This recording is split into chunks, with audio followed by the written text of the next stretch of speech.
of industrial safety training programs. Today's program is on hydrogen sulfide safety.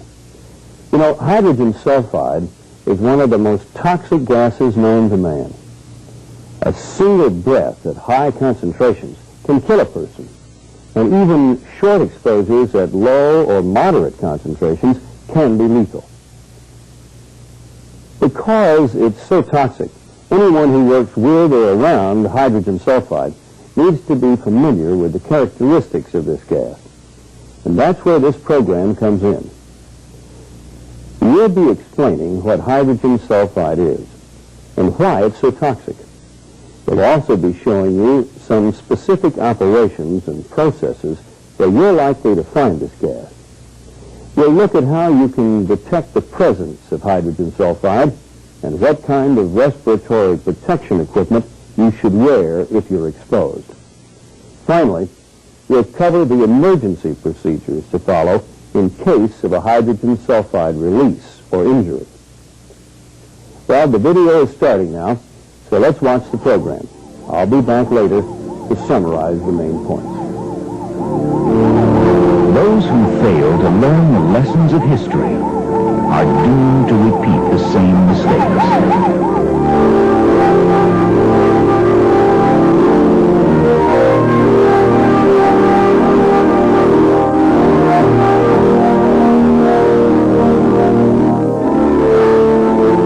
A death or injury from hydrogen sulfide gas is totally unnecessary. All that is required to protect yourself is a knowledge of the characteristics of H2S and the effects it can have on you physically in various concentrations. The next step is to learn places where H2S may be present in your workplace and how to detect it. How to disperse H2S in a given area is also important, should you find it to be at unsafe levels. In the event of an emergency and for certain work situations, protective equipment must be used. The most important characteristic of H2S is that it can kill you. It is highly toxic, more toxic than carbon monoxide, and as deadly as hydrogen cyanide, the gas used for execution in gas chambers. Even when concentrations of H2S are less than 1%, a single breath can be enough to paralyze the respiratory system. Concentrations of H2S are expressed in parts per million. This is 1 cubic meter, about 39 inches on a side. This is 1 cubic centimeter, less than a ½ inch on a side. It takes 1 million cubic centimeters to fill 1 cubic meter. If we place 100 cubic centimeters inside the cubic meter, we could refer to it as a concentration of 100 parts per million. With just this much H2S in the air, you would probably experience coughing and eye irritation. In 2 to 15 minutes, your sense of smell would be numbed. After 1 hour at this exposure, you would become drowsy. At this level of constant exposure, death would occur in 48 hours. With 500 to 700 parts per million, you would be unconscious and possibly dead within 30 to 60 minutes. At 700 to 1,000 parts per million, you would experience unconsciousness in a matter of moments and would die if not rescued. At 1,000 to 2,000 parts per million, you would become unconscious immediately. Your breathing would be paralyzed, and your only hope would be artificial resuscitation. Even if you were moved to fresh air immediately, you would not be able to resume breathing on your own. If breathing is not restored in 3 minutes, death or serious brain damage will occur. Since hydrogen sulfide is highly toxic, safe exposure limits have been established based on the intensity of the exposure and the length of time over which it takes place. In a refinery, safe exposure limits are best calculated in 2 different ways: over an 8-hour shift and for a 15-minute period. An average of 10 parts per million is considered safe over an 8-hour shift for a 40-hour work week. 15 parts per million is considered safe if the exposure does not last more than 15 minutes, does not occur more than 4 times daily, and occurs in periods at least 1 hour apart. Beyond any of these limits, fresh air breathing equipment must be used. Although hydrogen sulfide has other dangerous characteristics such as flammability, it is first and foremost a breathing hazard. Clearly then, H2S is toxic. H2S is also a fire hazard. It burns with a blue flame and produces another toxic gas when it burns, sulfur dioxide, or SO2, which is also irritating to the eyes and lungs. So the second characteristic of H2S is that it is flammable. H2S is also soluble. It mixes well with water and hydrocarbon liquids. It can travel anywhere in a refinery that liquid or gas streams do, making it even more hazardous. If the liquids containing H2S are under pressure, the H2S gas may be highly concentrated. A leak in the system may result in hydrogen sulfide exposure. One danger of H2S is that it is soluble. Another identifying feature of H2S is its odor. It smells like rotten eggs, but you must never rely on this to detect the presence of the gas. The rotten eggs odor is detectable at concentrations of less than 1 part per million, but you probably wouldn't experience any other signs of H2S presence until the concentration reaches 20 parts per million. At levels of about 50 parts per million, your sense of smell would begin to deaden, so concentrations could increase without your detecting a change. One feature of H2S is its odor of rotten eggs, and the fact that it deadens the sense of smell. The fifth characteristic of H2S is that it is colorless. You cannot visually detect H2S gas in air. Hydrogen sulfide is colorless. H2S is also heavier than air. It tends to stay low to the ground and settle in ditches and sewers. Because it does not disperse readily from such places, it is even more of a hazard. H2S is heavier than air. Finally, you should know that H2S is corrosive in the presence of moisture. It forms an acid that causes cracks and brittleness in some metals. Remember, H2S is corrosive. Take a moment now to review these 7 characteristics of hydrogen sulfide. Now that you are familiar with the characteristics of H2S, it's important to know where H2S is likely to be found in your workplace. Sour or higher sulfur crude is the primary source of H2S, although some sweet crudes can also release lethal amounts of the gas. Virtually any place in a refinery could be an H2S hazardous area, but some require special caution. Storage tanks, asphalt shipping areas, pipelines, distillation units, vapor recovery units, sulfur recovery units, catalytic crackers, sour water units, the cat feed hydrotreater, and other hydrogen treating units. Any unit which has an amine absorber is an H2S source, for these absorbers recover high concentrations of the gas and pump it from the units to the sulfur recovery unit at high pressure. Leaks in this rich amine liquid system are very hazardous because H2S will be released. H2S can be found in the sewer system, in the fuel gas system, and during emergencies or upsets in the flare system. H2S is most likely to be hazardous in the vapor phase of refining, appearing in light distillate streams and light ends processes. Since it is soluble, H2S is also found in water draw-off streams from accumulators and knockout drums. Some areas are equipped with monitors which automatically analyze the atmosphere and signal the presence of H2S at concentrations of between 10 and 20 parts per million. But these can only alert you to some potential problems.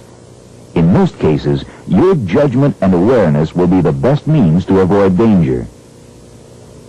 You will want to test for the presence of hydrogen sulfide before beginning hot work or entering a confined space. A lead acetate paper test is used in conjunction with a gas test for flammability.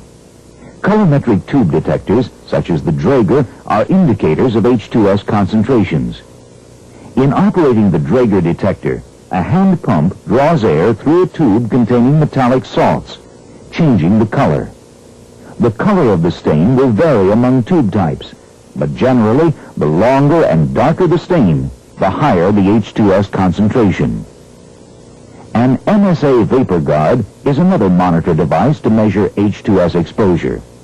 Specific instructions regarding the various testing methods will be presented in other training. Sometimes these readings will show a need for fresh air breathing equipment, such as the Scott Air Pack. These are placed at process units and operations areas. Each of these has an identification number and must be inspected monthly for parts operations and weekly for emergency readiness. Beyond this, it is the user's responsibility to ensure a proper fit and a sufficient air supply. A pressure demand regulator helps maintain positive pressure in the facepiece, preventing toxic fumes from leaking into the mask. Air supply masks used here provide full face coverage to provide breathable air while protecting eyes from irritation. To obtain a proper fit, the user must remove any obstructions like jewelry, glasses, and hair. Beards are not allowed in the refinery for this reason. Although they are called 30-minute air packs, they are designed for planned or emergency exposures of not more than 15 minutes. Because of their weight and time limitation, these packs are not suitable for long-term work projects. To be prepared for any type of emergency, you should be able to put on a Scott Air Pack in 20 or 30 seconds. To accomplish this, you should practice at least once every 2 months. For extended periods, hose line air masks should be used. These operate with several face pieces operating off of a joint system with a standby worker monitoring the air supply at the cylinder manifold. There are specific situations all workers should know that always call for these testing and protective measures. Often, a flammability test will also be required. Some of these situations include when equipment containing H2S is being drained or cleared, where a known H2S leak exists, where rescue is being conducted under suspected H2S conditions, when drawing water from tanks of sour crude, gasoline, kerosene, or other hydrocarbon, when bleeding or sampling streams from process equipment containing sour materials that are not flushed or completely depressured, when breaking, blinding, and repairing sour gas and liquid lines that have not been properly cleared, when working below ground level, when inspecting tank tops in sour stock tanks, when testing for H2S while sampling or gauging sour stocks through roof hatches on tanks, and when changing safety valves on equipment containing sour materials. Now let's continue by discussing H2S emergencies. What do you do if you discover or suspect a high concentration of H2S? First, leave the area immediately. Notify your chief operator or unit supervisor of the situation, giving your exact location and your planned response. He will decide the best way to keep others from entering the area and will notify emergency personnel. Then put on the proper fresh air breathing equipment, making sure you obtain a tight seal. If no one has been injured, take a test to determine the H2S concentration in the area. Find the source of the H2S and close it off if possible. A water fog spray might be useful for dispersal. Use a fan or air mover to disperse the gas if it seems necessary. But what if someone has been injured? Your first 3 steps should be exactly the same as before. Leave the area, notify the proper person, and put on your fresh air breathing equipment. Your first impulse will be to run to the fallen worker. But for both of you, your best chances for survival depend on your taking these 3 steps immediately. Only after putting on your fresh air breathing equipment should you attempt a rescue. Remove the worker from the H2S area and begin artificial resuscitation. Your phone or radio call will bring medical help soon, but it is critical that you get the victim breathing again. After medical help has arrived and any victims have been removed, you may want to resume other procedures for dispersing the gas. Remember, H2S is a deadly toxic gas that is often present in many areas of the refinery. You must be aware of hydrogen sulfide's toxic nature, where it might be found, how to detect it, and what emergency steps to take when it is present. Learning these lessons and observing the correct procedures will help ensure your safety. Well, with the substance as toxic as hydrogen sulfide, it's pretty easy to see why there isn't a large margin for error. But fortunately, as the video pointed out, you can work safely around hydrogen sulfide. What's required is an awareness of the hazard and the ability to respond quickly in the event of an emergency. Let's review some of the main points. You learned that hydrogen sulfide is primarily a respiratory poison. It interferes with breathing and can be lethal even in small doses. To protect yourself from this hazard, you must wear an air-supplying respirator. You learned that hydrogen sulfide smells like rotten eggs at very low concentrations. But at higher concentrations, it deadens the sense of smell and cannot be detected. You also learned that hydrogen sulfide is very soluble in water and hydrocarbon liquids. Since it's often carried in these fluids, hydrogen sulfide can be released from a leak anywhere in the system. Hydrogen sulfide is heavier than air. If it's released to the atmosphere, it will tend to settle in low places and be slow to disperse. We explained how hydrogen sulfide is detected with automatic monitors and Draeger detector tube testing. And we reviewed the emergency procedures for dealing with an H2S release. Your first action should always be to leave the area and sound an alarm. Then you put on an air-supplying respirator before attempting any rescue operations. Hydrogen sulfide. It's a hazard that demands your respect and attention. But like any hazard, the risks can be controlled and minimized. We hope you'll use the information in this program to help you work safely with hydrogen sulfide. Thank you for watching.